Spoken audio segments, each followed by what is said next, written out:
केसी त्यागी साहब, अभी अखिलेश यादव जब मैं आपसे बात कर रही हूँ तब ये कह रहे हैं कि बिहार के इतिहास का सबसे बड़ा अपहरण, सर मैं पढ़ के बता रही हूँ उनका ये पोस्ट, ये दिखने में राजनीतिक अपहरण है लेकिन दरअसल ये बिहार का आर्थिक अपहरण है।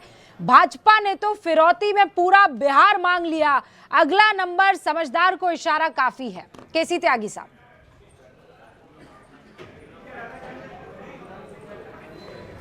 नहीं रूबिका जी, मेरा पिछले 52 साल का रिश्ता नीतीश जी से है। जब हम जयप्रकाश जी के आंदोलन में इकट्ठे सब साथ हुए थे, फिर हम जेल चले गए, फिर जनता पार्टी बनी, उसमें हम दोनों साथ पदाधिकारी थे। फिर चरण सिंह जी के नेतृत्व में लोकदल बना, उसमें हम दोनों साथ पदाधिकारी थे। फिर मैं और वो दोनों वीपी सिंह जी के नेतृत्व में साथ लोकसभा में जीत करके आए। कुछ समय ज़रूर ऐसा रहा जब हम अलग रहे। फिर जॉर्ज फर्नांडिस के नेतृत्व में 2003 में जनता दल यू बना, तब से लेकर के आज तक हम साथ हैं।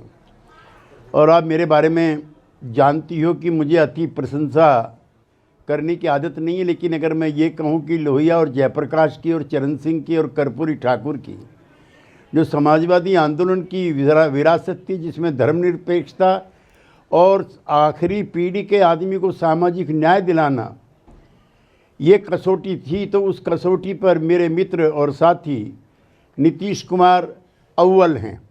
और नीतीश युग और नीतीश कुमार कभी ख़त्म नहीं हुआ करते। नीतीश कुमार कोई व्यक्ति नहीं है, नीतीश कुमार एक फिनोमिना बन गए। और इन 21 साल के मुख्यमंत्री काल में एक दमड़ी का आरोप उन पर नहीं लगा। मैं थोड़ा सा समय लेना चाहता हूँ। 2004 की एक घटना है जॉर्ज फर्नांडिस के घर की। ना हमारा बहुमत है, ना आरजेडी का बहुमत है।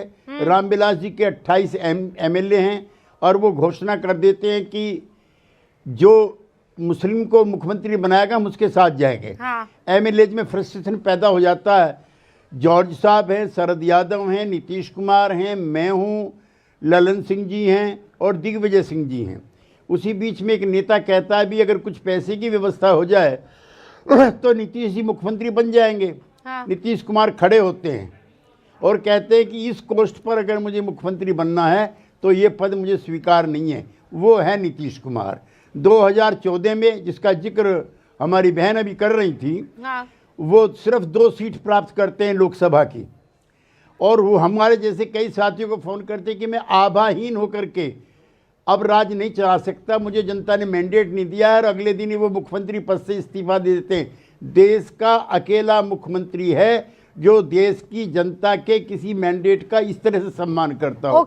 तो इन घटनाक्रमों को और इन को हल्के फुल्के तरीके से नहीं डिस्कस करना चाहिए। नहीं ठीक है, मैं समझ गई केसी त्यागी साहब, और इसीलिए बहुत बेबाकी से आपसे एकदम स्ट्रेट सवाल पूछ रही हूँ। नीतीश बाबू ये फैसला क्यों लेंगे? वो खुद ये फैसला ले रहे हैं कि उनसे जबरदस्ती ये फैसला दिलवाया जा रहा है? आपके मित्र रहे हैं, आपके साथी रहे हैं, और मैं ये आपको बरसों से देख रही हूँ सर। मैं जानती हूँ कि आप लाग लपेट करने वालों में से नहीं है। आप सीधा स्पष्ट जवाब देंगे, क्या ये काम बीजेपी ने उनसे करवाया है या ये उनकी दिली इच्छा है? मैं जितना मैंने उनको ले सकता। हमारे और बीजेपी के रिश्ते बहुत पुराने हैं, तो बहुत पुराने 67 के हैं, जब लोहिया और दीनदयाल उपाध्याय ने मिलकर के गैर कांग्रेसवाद चलाया था। लेकिन अब पिछले 21 सालों से हम दोनों दल जो हैं लगभग साथ रहते हैं। छोड़ के कुछ अपवादों को। कई बार आधा दर्जन बार हमारी संख्या कम थी, बीजेपी की ज़्यादा थी। बीजेपी ने उनका सम्मान करते हुए, उनकी योग्यता को देखते हुए ने मुख्यमंत्री पद पर बैठाया। अगर एक बार ऐसा हो रहा है कि बीजेपी अपना मुख्यमंत्री बनाना चाहती है तो हमको तो ऐतराज नहीं है, किसी को कोई क्यों ऐतराज होना चाहिए? हम दोनों ने मिलकर के 21 साल तक राज किया। इशारा आपके, अब बताइए क्या करेंगे आप कह रही सहानुभूति है, केसी त्यागी कह रहे हैं किसी को क्या दिक्कत है, और प्रदीप भंडारी कह रहे हैं बेगानी शादी में अब्दुल्ला दीवाना। रूबिका जी, केसी त्यागी जी का पूरा सम्मान, लेकिन ये वही केसी त्यागी जी है ना जो भारत रत्न की मांग किए थे नीतीश जी, और इनको पार्टी से बाहर का रास्ता दिखा दिया गया था। वही केसी त्यागी जी है ना। क्यों हुआ था इनके साथ ऐसा? बिल्कुल इसी तरह का सिचुएशन तो अभी नीतीश जी के साथ भी दिख रहा है। हम तो एक और चीज चलाना चाहेंगे, अगर आपकी इजाजत हो तो। नीतीश जी का खुद का बयान देखिए एक बार।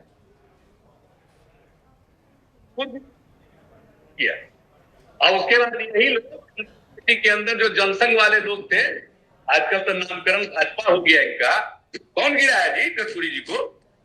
नशाबंदी लागू की, आरक्षण लागू किए, आरक्षण लागू किए, नशाबंदी लागू की, इसलिए कर्पूरी ठाकुर जी की सरकार गिरवा दी। काश नीतीश जी अपना भी भविष्य वहां देख पाते कि भाजपा किसी को नहीं छोड़ती। अडवाणी जी को नहीं छोड़ा, अडवाणी जी को नहीं छोड़ा तो नीतीश जी को कैसे छोड़ देंगे? अगर इनके इन्हीं तर्कों में अडवाणी जी को नहीं बख्शा भाजपा ने, तो नीतीश जी को बख्श देंगे? बचकानी बात उनको करके पता मेरा नहीं था कहना क्या? है रूबिका जी, इनको राजनीति, अगर ये राजनीतिक प्रवक्ता नहीं होती और ज्योतिषी भी होती ना, तब भी आरजेडी वालों का यही हाल होता जो अभी है, क्योंकि ना ये समझ पाते हैं सामने लिखी हुई चीज, ना हम लोग नहीं बनते, वो काम आप अपने पास रखिए। सुनिए आप हम देखिए, फैक्ट से बात करते हैं। जितना हमको समझ में आ रहा है ये बात तो प्रियंका जी, तमीज से बात आप करिए, नहीं, महिला रुकिए, कार्ड रुकिए। मेरे साथ मत खेलिए। रुकिए यहाँ पे कोई लड़ाई नहीं होगी, प्लीज खुदा के वास्ते। प्रियंका जी आप भी ऐसा नहीं करेंगी, प्रदीप जी आप भी ऐसा नहीं करेंगे, ठीक है?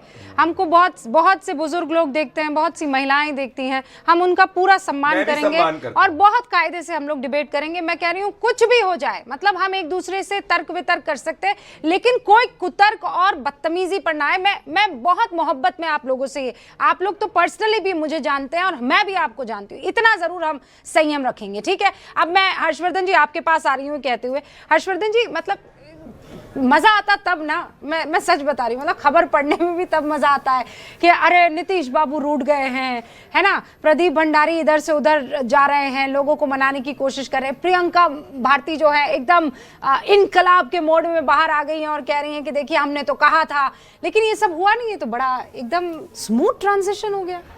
देखिए रूबिका जी, ये जिसको कहते हैं ना कि आर्ट ऑफ मैनेजिंग इम्पॉसिबल, ये भारतीय जनता पार्टी ने कर दिखाया है।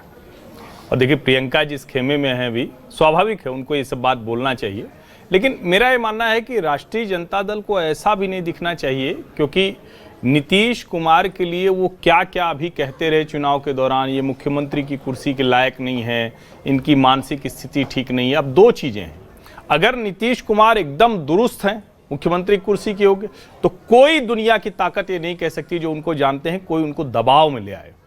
अगर वो ये कह रहे हैं कि वो इस लायक नहीं थे, तो फिर तो जाहिर है कि इससे बेहतर क्या रास्ता हो सकता है। और एल्डर हाउस वैसे कहते हैं उच्च सदन को, राज्यसभा को, तो शरद पवार जी की जो स्थिति है उनको जाने पर तो कोई ये नहीं कह रहा है कि मजबूरी में भेजा जा रहा है। जो हाल है, शरद पवार तो बेचारे अभी हॉस्पिटल में थे। सोनिया जी को स्वास्थ्य कारणों से ही लोकसभा से राज्यसभा भेज दिया गया, तो किसी ने ये बहस, ये डिबेट नहीं की। नीतीश जी राज्यसभा जा रहे हैं तो ये डिबेट क्यों हो रही भाई? और इसमें कोई क्या कहने की बात है कि भारतीय जनता पार्टी लंबे समय से, उसके कार्यकर्ता, उसके लोग ये चाहते थे कि हमारा मुख्यमंत्री बने। जब आधी सीट थी तब भी जो अभी केसी त्यागी जी ने कहा, मैं जानता हूं कि ये क्या बचाएंगे। अब केसी त्यागी जी जिस उम्र के पड़ाव पर हैं और जितना कुछ हासिल कर चुके हैं, उनको किससे बचाना है भाई? कोई नई उम्र, जैसे प्रियंका भारती को भी पूरी राजनीति करनी है, तो ये थोड़ी ना साफ साफ बोलेंगे, ये थोड़ा सा बचाएंगे अपने नेता के लिए सब कुछ। वो तो स्वतंत्र हो चुके हैं, उनको तो चिंता भी नहीं करनी है नीतीश जी की, न मोदी जी की, वो तो अपने हिसाब से बोलेंगे। लेकिन ये सच है, वो पहचाने भी जाते हैं। केसी त्यागी को जो भी जानता है वो जानता है कि वो बचाते नहीं। और एक बात मैं कह दूं, देखिए भारतीय राजनीति में नरेंद्र मोदी के लिए जैसे कहा जाता है कि उन्होंने भ्रष्टाचार, परिवारवाद, इस सब को दूर रखा, नीतीश कुमार छत्रपों में अकेले ऐसे नेता हैं। कोई ऐसा नेता नहीं जिसके ऊपर इस तरह के आरोप न लगे। मैं ये मानता हूं कि 2020 के बाद नीतीश कुमार को अपना एग्जिट और बेहतर प्लान करने का सोचना चाहिए था। मतलब मेरी अपनी राय है, मेरी राय कोई माने थोड़ी नहीं जरूरी है, लेकिन वो शायद वो नहीं कर पाए। लेकिन भारतीय राजनीति में ऐसे कम लोग होते हैं भाई, जिस व्यक्ति का ऐसा मेटल हो कि वो इस खेमे में खड़ा हो तो इस खेमे वाले सर पे उठा के घूमे, उस खेमे में खड़ा हो तो उस खेमे वाले। और मैं तो बड़ा आश्चर्य में हूं, चलो हम लोग कहें तो समझ में आता है, हम लोग विश्लेषक के तौर पर हैं, पत्रकार के तौर पर हैं, कह सकते हैं, लेकिन जब राष्ट्रीय जनता दल या कांग्रेस या विपक्षी पार्टी के लोग कह रहे हैं कि नीतीश जी तो इधर से उधर पलटी मार देते हैं, अरे भैया तो फिर लालू जी क्या कर रहे थे? और अगर आप नीतीश जी के ऊपर कोई सवाल खड़ा करेंगे तो लालू जी भी तो बार बार हाथ